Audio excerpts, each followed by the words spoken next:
আজ বানানো হবে তালের ফুলুরি, তবে এটা সুজি দিয়ে, মানে খুব সহজে যেটা বানানো যায়।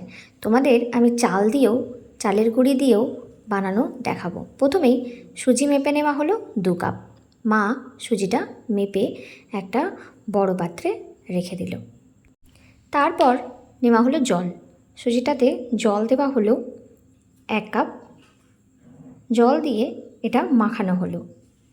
মাখানোর পর দেখা হবে কতটা জল প্রয়োজন, বা প্রথমে এটা মাখিয়ে কিছুক্ষণ রাখা হবে, কারণ সুজিটাকে নরম হতে দিতে হবে আর জলটা সুজিটাকে শুষতে দিতে হবে। এরকমভাবে মা এটাকে থেতলে থেতলে রেখে দিল। জলটা দিয়ে একটু হালকা মাখিয়ে রেখে দিলেও হবে, একটু বেশি জল দিলেও খুব একটা অসুবিধা নেই, কারণ পরবর্তী সময় আমাদেরকে জল দিতেই হবে। এবার এখানে ময়দা দেবার পালা। 1 কাপ ময়দা প্রথমে দেওয়া হলো, তারপর আরও 1 কাপ ময়দা দিয়ে দেওয়া হলো। এবার হলো চিনি দেবার পালা। চিনি যে যতটা খায়, মানে মিষ্টি যে যতটা পছন্দ করে। আমাদের বাড়িতে যেহেতু বেশিরভাগই সুগার পেশেন্ট, বেশিরভাগ নয়, বাবা মা দুজনে, তো তাই জন্য আমরাও একটু মেনটেন করে চলি। তো এখানে মাত্র 2 কাপ চিনি দেওয়া হয়েছে। তোমরা চাইলে কম বেশি যে যেরকম চিনি খাও সেরকম দিতে পারো। এবার এখানে দেওয়া হচ্ছে তালের কাঁদ। এই তালের কাঁধটা আমাদের পাঠিয়েছে আমার মামি, কারণ মামাদের নিজেদের তাল গাছ আছে। সেই তাল গাছ থেকে তাল পেড়ে, পাড়া নয়, তাল পড়ে গিয়েছিল, সেই তাল নিয়ে তালের কাঁধ, তালের মাড়ি বের করে সেটা গরম করে ঠান্ডা করে আবার পাঠিয়েছে। তোমাদেরকে তালের কাঁধ কী করে বের করে এবং সেটা দিয়ে কিভাবে করব সেটাও একটা ভিডিও অবশ্যই তোমাদের খুব শীঘ্রই নিয়ে আসছি তোমাদের জন্য। তো চলো, এখানে তালের কাঁধটা এটা মোটামুটি 1 কাপের মতো দেওয়া হলো। 1 কাপ না, এটা 1.5 কাপের মতোই দেওয়া আছে। তারপর এটাকে ভালো করে মাখিয়ে নেওয়া হলো। এবার দেখো, এটা ভালো করে মাখিয়ে নেওয়ার পরে একটু নুন দেওয়া হলো, 2 চামচের মতো নুন, ছোটো চামচের। তো এইটাতে তোমরা এটা স্কিপ করলেও করতে পারো, কারণ অনেকেই নুন দেয় না।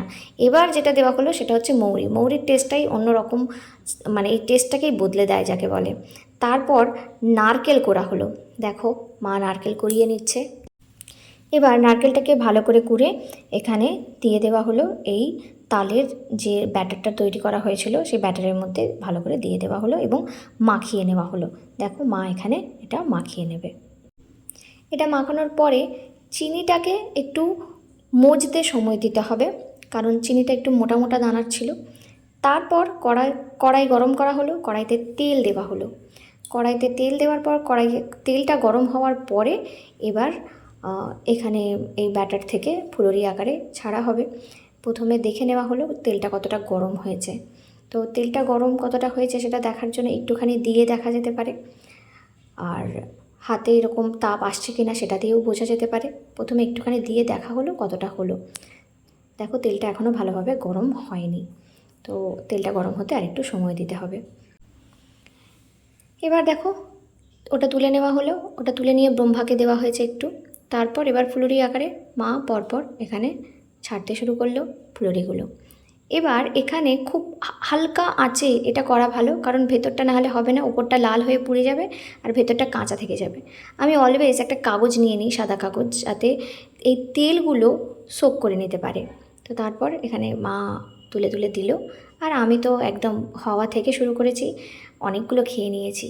তো এখানে এইভাবে তালের ফুলুরি বানানো হলো। তোমাদেরকে অবশ্যই আমি দেখাবো চালের গুঁড়ি দিয়ে কিভাবে করতে হয়। সামনে তো আসছে গোপাল পুজো, বাড়িতে বাড়িতে তালের ফুলুরি তো হয়েই থাকে।